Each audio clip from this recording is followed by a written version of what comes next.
Honestly, the opening of this movie missed a huge opportunity. They should have played Will Smith's Miami. I'm going to Miami.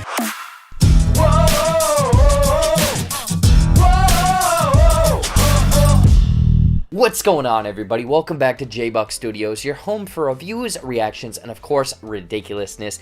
And we're able to check out a movie a little bit early, one that's getting quite a lot of buzz, coming from Amazon Studios, Amazon Prime, One Night in Miami. On the night of February 25th, 1964, Cassius Clay joins Jim Brown, Sam Cooke, and Malcolm X as they discuss the responsibility of being successful black men during the civil rights movement. So is this brand new One Night in Miami movie a must-see, one of 2020's best movies? Let's find out. But before I get into my thoughts, let me know what you thought of One Night in Miami if you've already seen it. Really thought that it needed that Will Smith song intro, or any of your other thoughts down below.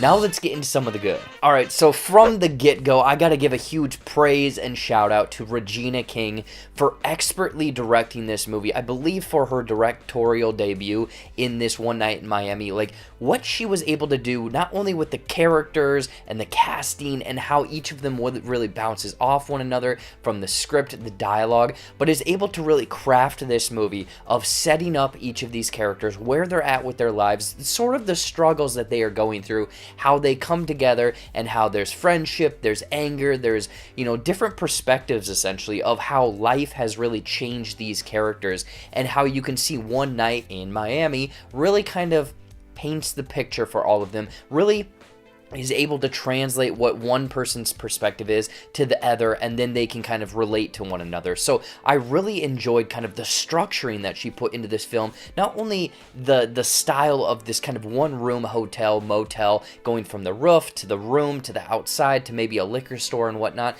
but I thought that what she did really, all of the aspects of this movie obviously makes for an award-worthy potential movie. It's sort of like The Boys Back in Town, set during the early 60s or the mid 60s, obviously racist America, so that very much plays in with everything. But the characters, the performances, and the script, I think, are the two main things that really complemented one another and made this, again, a very interesting and memorable watch. Because this movie is bringing Malcolm X, Jim Brown, Sam Cooke, and Cassius Clay, aka Muhammad Ali, which they actually allude to at the very end of this film. So you can see how all of these characters coming together, they are the highlights, they are the top of their game for their culture at this time of sports, both them and then obviously music, and then influential, be really guiding the civil rights movement. So each of them has essentially a responsibility, and they are kind of the way that this movie really explores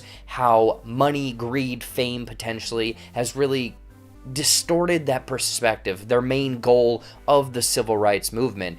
Of one of them is like, well, I'm going to sell my songs to white people and that's going to pay for our movement, rather than being like, no, don't do that. Malcolm X is very much against that, kind of thinking that white people are the white devils and whatnot. So you can see how Sam Cooke and Malcolm X are very much complete opposites on this kind of spectrum, while the other two fall in between. And by the end of the movie, with their conversations, their dialogue, seeing something from someone else's perspective really kind of gets them in the middle, kind of, I agree with you, I don't agree, but you know what, we're going to continue on this movement. So I think that the way that the script, again, the dialogue that flowed off of these characters just sitting in a hotel room, or motel room rather, really kept you intrigued and interested and whatnot. But the performances from all of these four main characters, of Leslie Odom Jr., Kingsley Ben-Adir, Eli Goree, and Aldis Hodge, like, I thought that each one of them brought their character,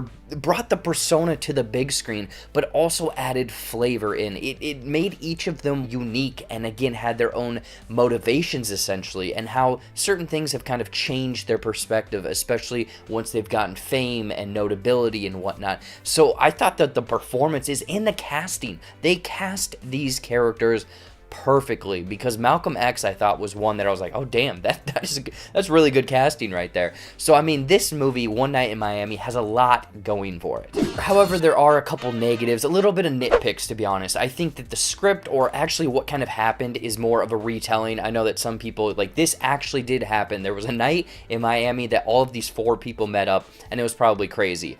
But no one really knows exactly how that really played out, so this is more of an interpretation. Don't take this as historical fact, is what I'm getting at. And also, in between all of those dialogue scenes, I thought it worked so damn well. But it does seem to meander a bit when they're going from the motel room to the liquor store to the roof, back to the motel room. Like, I understand the dialogue and the central core of it in the middle, but when it kind of switched positions or switched locations, it took me out of it a little bit. It kind of like, it was choppy, I guess. Overall, One Night in Miami is honestly one of the top tier movies of 2020, packing a powerful punch. With it again featuring great direction, performances, and casting that knocked this one out of the park, but it's the script and dialogue and how everyone bounces off one another that is going to really draw you in. With a few nitpicks here or there, I would highly recommend checking out One Night in Miami. This is coming to Amazon Prime. Highly recommend checking this one out. This one is going to get some awards notice